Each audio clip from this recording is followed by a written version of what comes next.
I'm Jimmy Lewis. And I'm Heather Lewis. And we're with JLR Off-Road Training, and this is the Better Rider podcast. And Hi, everyone. Hi, everyone. Sorry. And we're going to go ahead and get started. This is our first one of these.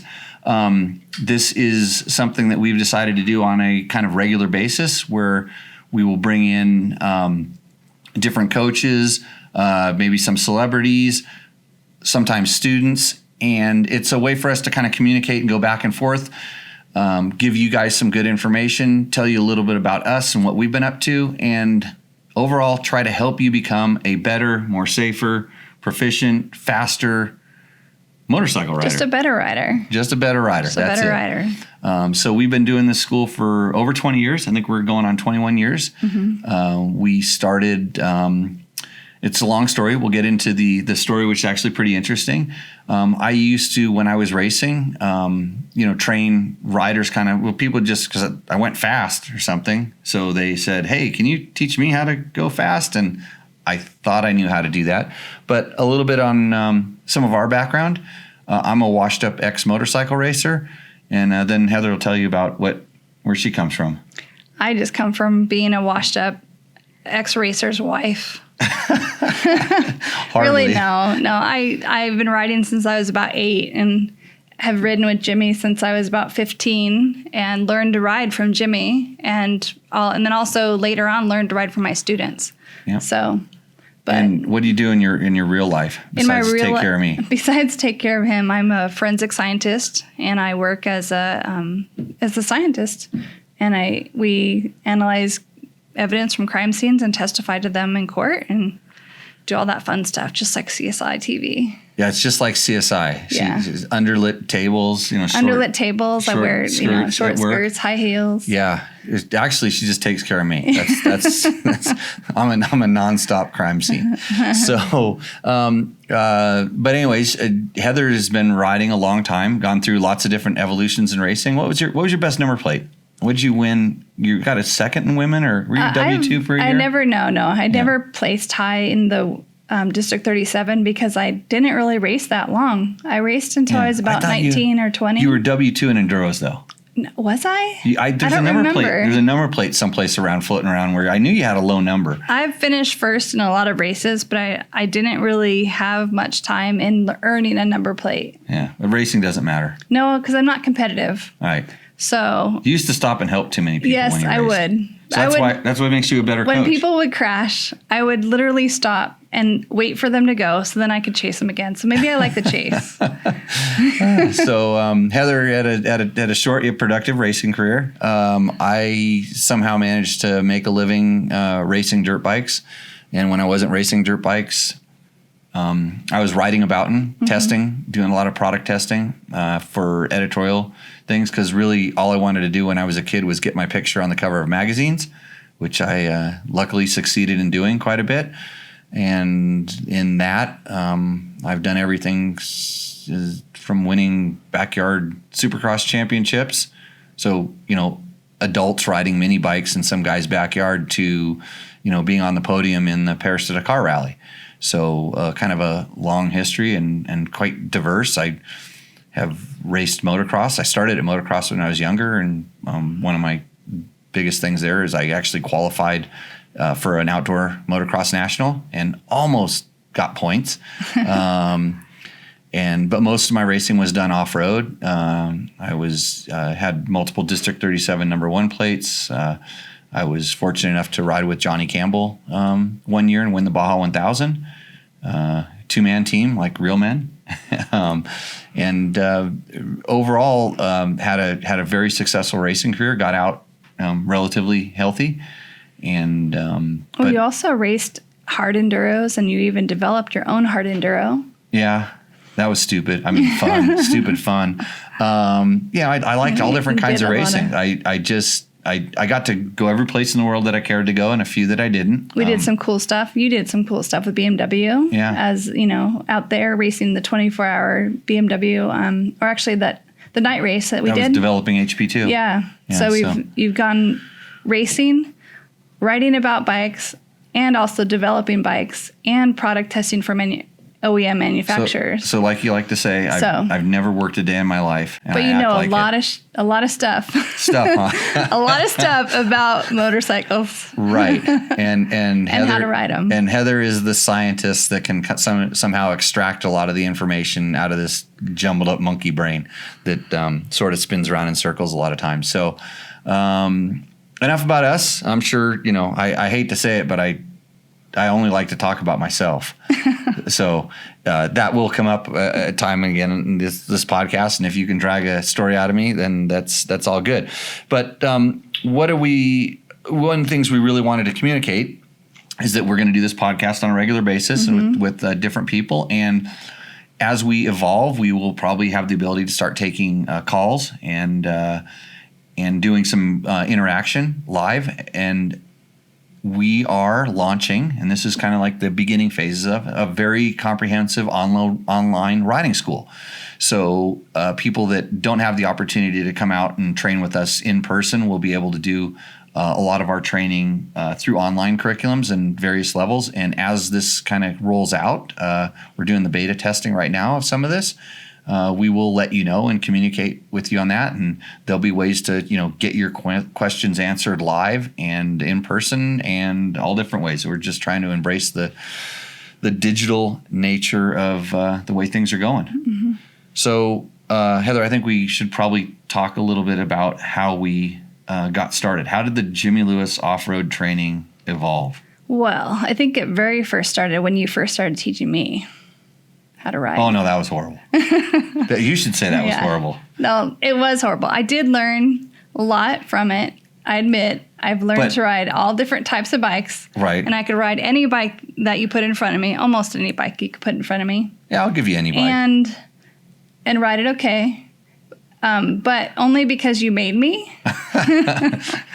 Not because I really wanted to. I did eventually. So now it was so worth it. But at the time, it's never worth it. It always feels bad. It probably goes back to having your husband or your wife or your dad or your whatever, someone you care about trying to teach you. Yeah, it makes it hard. It makes it really hard. Yeah. And we joke about it now, but it was no fun. Well, it was never fun. I mean, it was fun for a while. Yeah. It was fun right until it wasn't fun, and one of us wanted out. I think I used to cry, and then finally I stopped crying, and I just started saying F you. Because crying didn't work, because if you cried, you kind of were quitting. Well, because you kind of made it to where you thought. Well, I made it tough.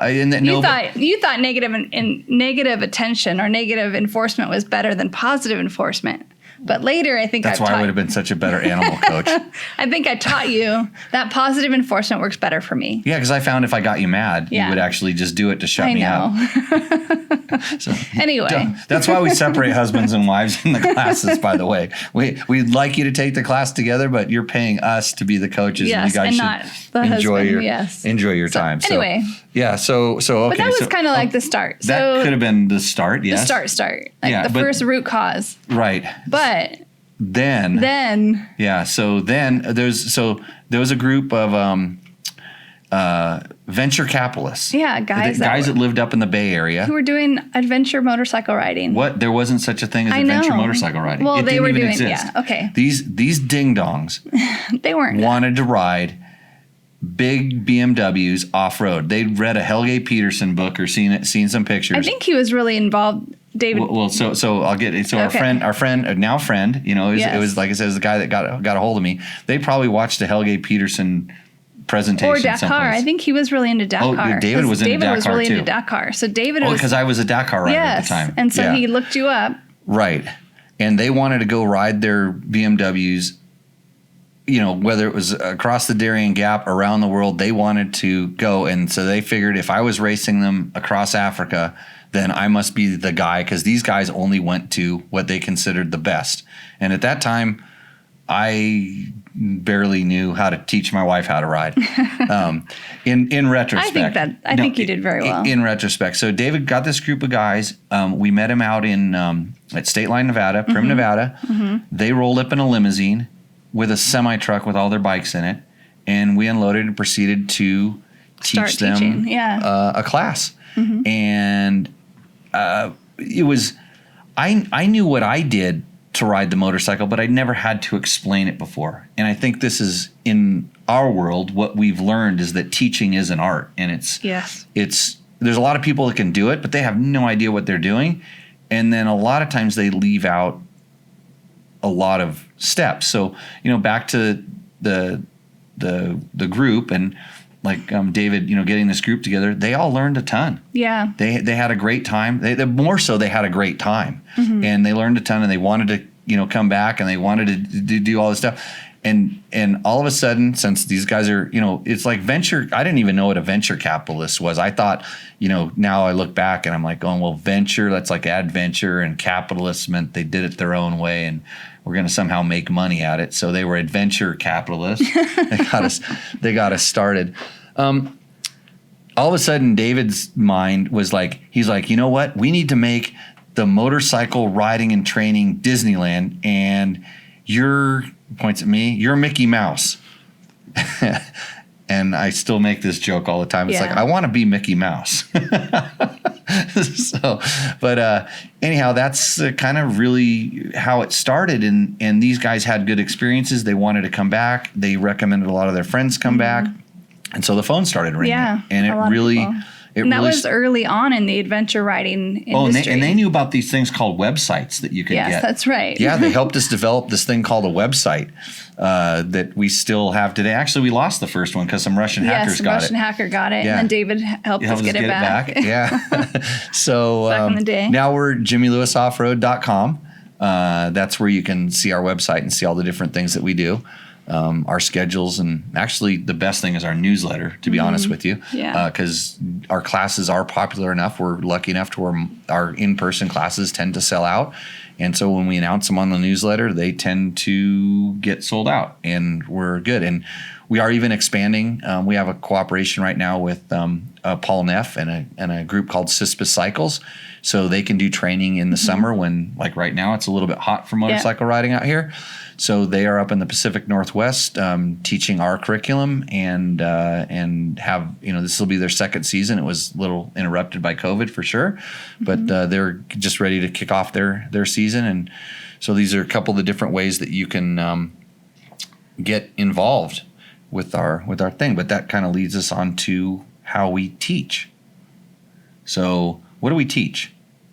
I think we teach foundational skills that you can use to develop your understanding of how to ride safely, but also how to ride well. Faster.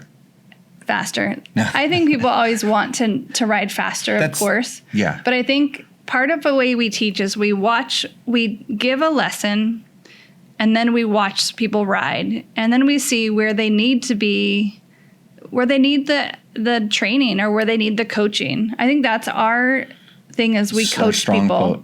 Point. And we have the capability and the knowledge to be able to coach them, and we have the eye to see people and what they're doing wrong or what they're doing right and point it out. Yeah, and I think that is kind of what our strong suit is that as opposed to reading off cue cards or just kind of having a standard drill that's just done and kind of.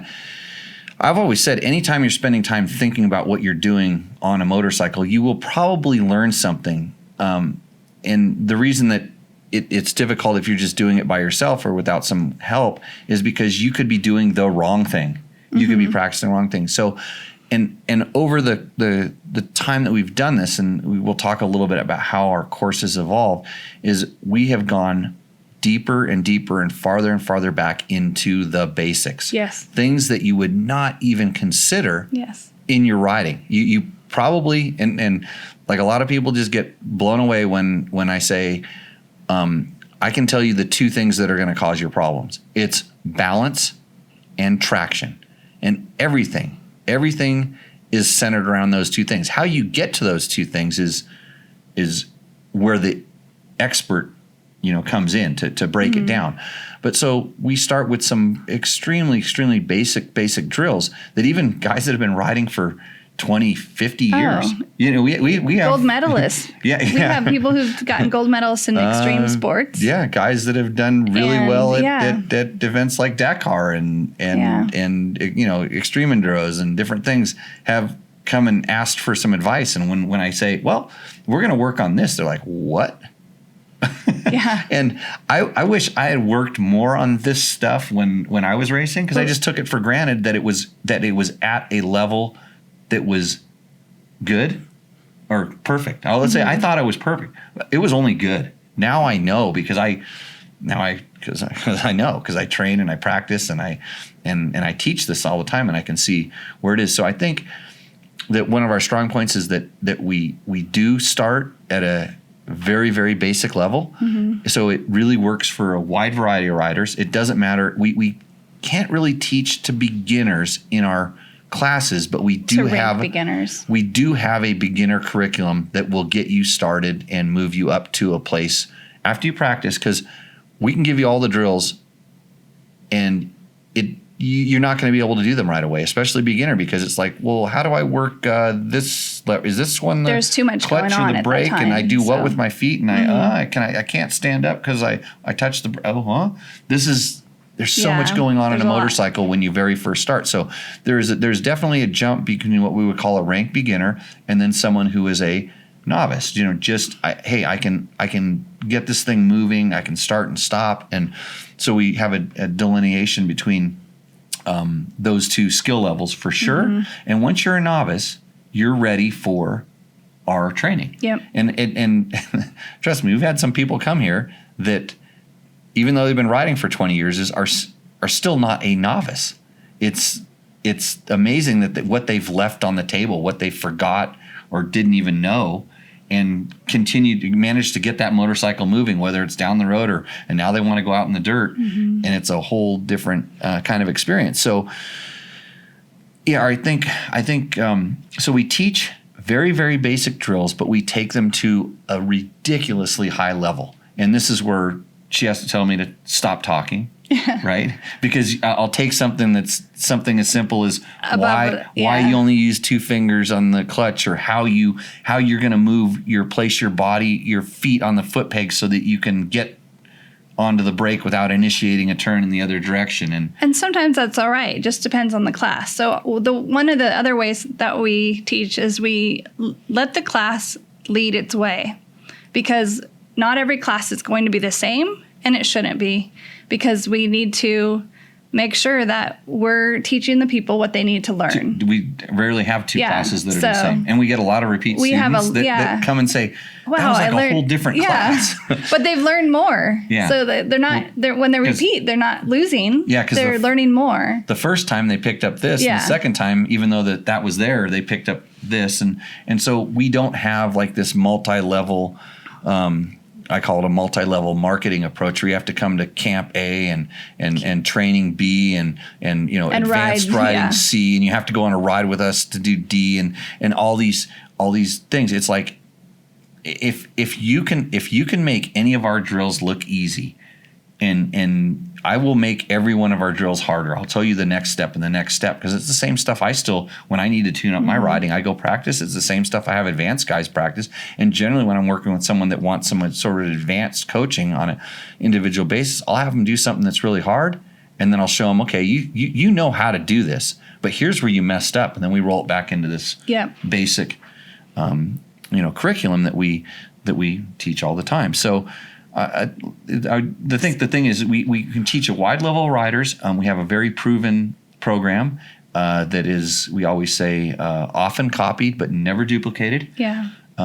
We've taught a lot of coaches. That we didn't a lot know. of other schools' coaches. Yeah, we didn't know we were teaching everybody else's coaches, or that you could come and take our school and all of a sudden start a riding school. But that's okay. That's the best flattery, sign of right? flattery, right? Or best way of flattery. Copying is the best form of flattery, I guess. But it just shows that if they're able to go out and do this, it shows there's a need for more and more people training, and we're going to try to be a lot more accessible. And people learn differently. All people learn in all different ways. And so the other thing we have is we have multiple coaches. So all of our coaches are basically brought up by us. We've taught them. They're certified. We've mentored them. We've mentored Right. them to learn how to teach, to learn what the drills are, and then to actually, and they see it. Like they start And by to picking up bikes and then kind of work their way up. teach our way. And whether Yeah. it's a young guy or it's an old guy, Yeah. an ex-racer or a guy who's never raced before, we have a wide variety of personalities and coaches. A lot of us explain the exact same thing in slightly different way. language. Yeah. It's all about words and communication. And like Heather says, some people take to a positive reinforcement coaching plan, and other people take a Some good, people want to be beat up. yeah, they want a good beating. Yeah.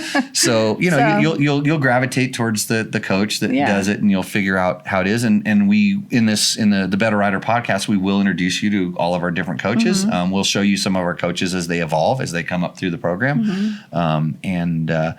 It's really, if I allow you to talk to students at my class, and this is, I'm taking this very personal, you're good. You don't say the standard things. It's not like, well, if you go a little bit faster, get over the back and gas it, or brake harder. yeah, just the ordinary stuff. We're not gonna we call it corner coaching. We're not gonna stand there and just say, yeah, do this, and yay, and clap when you tip over and go, you tried really hard. And we tend not to do that. Yeah, we tend not to do that at all.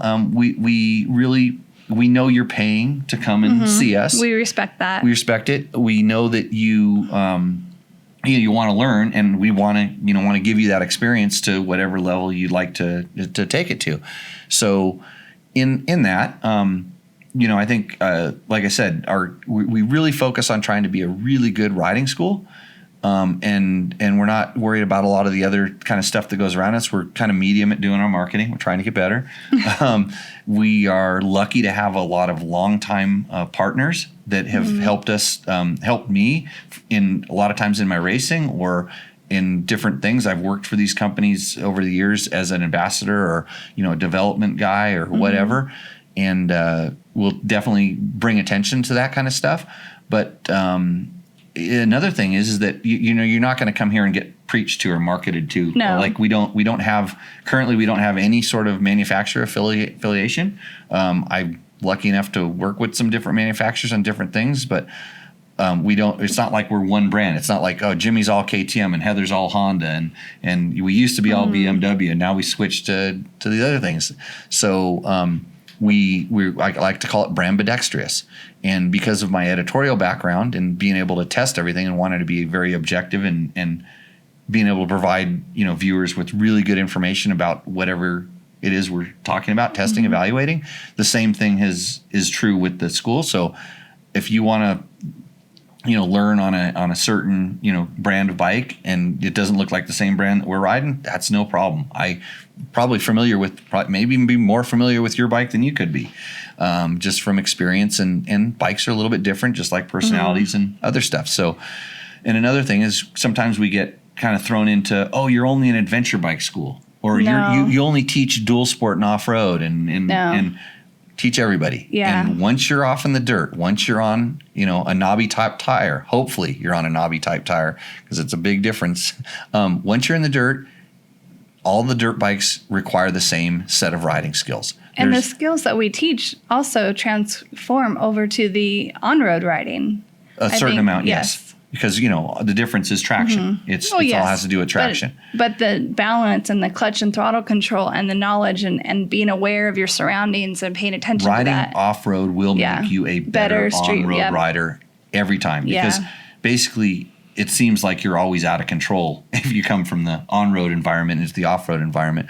But, that being said, you can apply these skills to any bike, and we, like the name says, we want you to be a better rider. So no matter what bike you hop on, you end up knowing how to operate, understanding your capabilities, your limitations, where you excel, and then the same thing for the bike. You can hop on the bike and feel that, oh, this bike, I'm reaching the limit of this bike, or this bike has more potential than I do, and I need to be careful with it. So.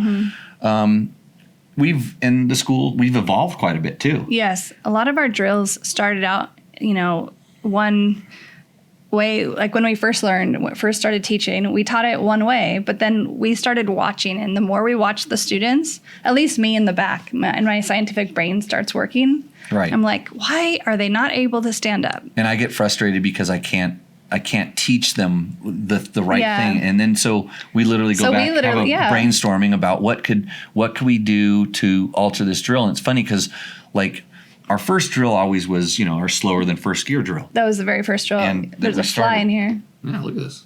We want some better rider training. It was our slower than first gear drill, and we were just amazed that. And that wasn't our first drill when we started. It was one that we worked into. I remember with the first group, it was like, I think the first thing I wanted him to do was to stand up. Oh yeah, that's right. I wanted him to stand up because it was so important. It's so important on an adventure bike because the bike is so heavy. Beat up. The bike is so heavy. You need to use all of your mass and influence. Because I thought they really wanted to ride him hard. And then it was like we realized that after I made him stand up, it's like. Now they're all just tired. Yeah, and they can't slow down. They're exhausted. Well, they couldn't slow down. So we kind of said, slower than first gear. And we ended up with this slower than first gear drill, which is really great for throttle and clutch control, for balance. It's crazy for all this stuff. But everybody struggled with it. It was like the hardest thing ever. And it was like, okay, we had guys tipping over doing this drill. What do we do? So we've evolved it. And now we have 3 to 5 drills before this drill. Just to get on the bike. Yeah, we're going to just get on the bike. Different things. And you're sitting there going, I know how to get on my motorcycle. I know how to go slower in first gear. I know how to do this. You want to bet? Yeah.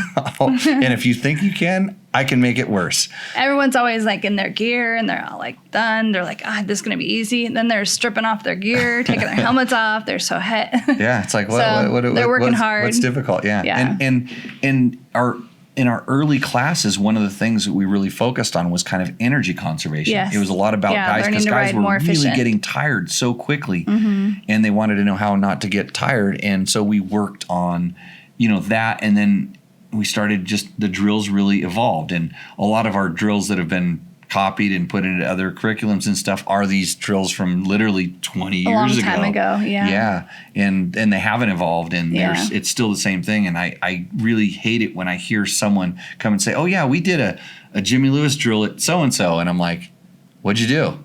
and I'm like, no, that was not right. No, that's not one of ours. Yeah. So anyhow. But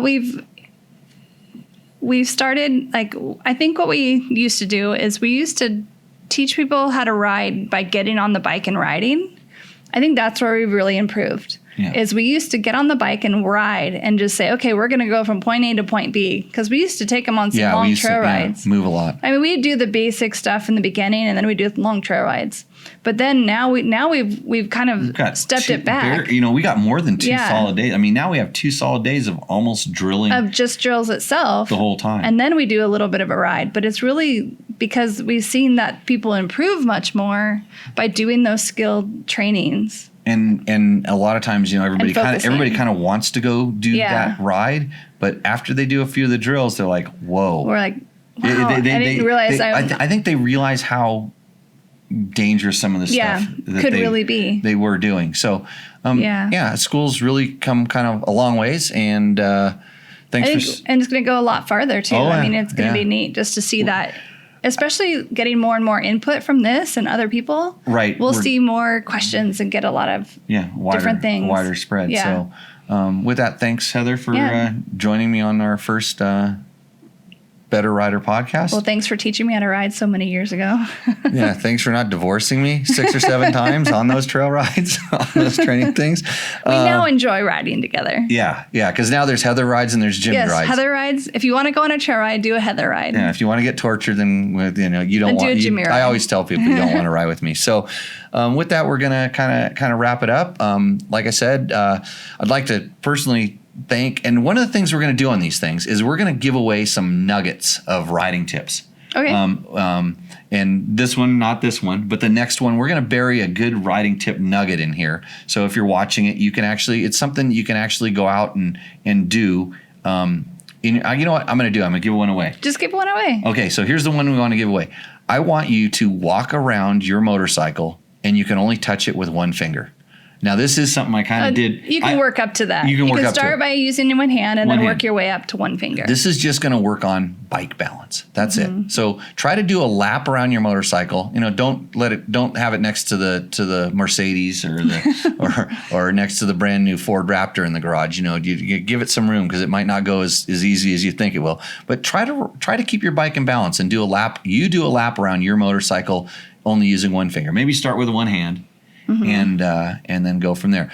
And then, again, like to thank a lot of the sponsors that have really helped us kind of along the way. One is Kenda Tires. I run Kendas on all my personal bikes, and they make great adventure bike tires, great dirt bike tires. Climb makes exceptional riding gear. I've been wearing that since the very first pair of pants that they sent me in a magazine. I said, this stuff is good, and it lasts. We also have partnerships with Scott's Performance, Fast Company, Flex Handlebars, CD Boots. Actually, Alpine Stars Boots helps you out. You wear those. Yes. So a lot of different companies. Tugger straps for when you're out extreme enduro riding with those things. Tour Tech for sponsoring us. Tour Tech, yeah. We go do the Tour Tech rally every year, and they help me out with a lot of my adventure riding accessories. Things like that. So these are a lot of the companies that have kind of been with us for a while. They offer students that join the class a lot of discounts, which is pretty cool. But that's Wolfman Luggage. Wolfman Luggage. That's another one. So anyways, I think that's it for the show. And with that, we will see you out in the trail. Thanks, guys. So, cheers.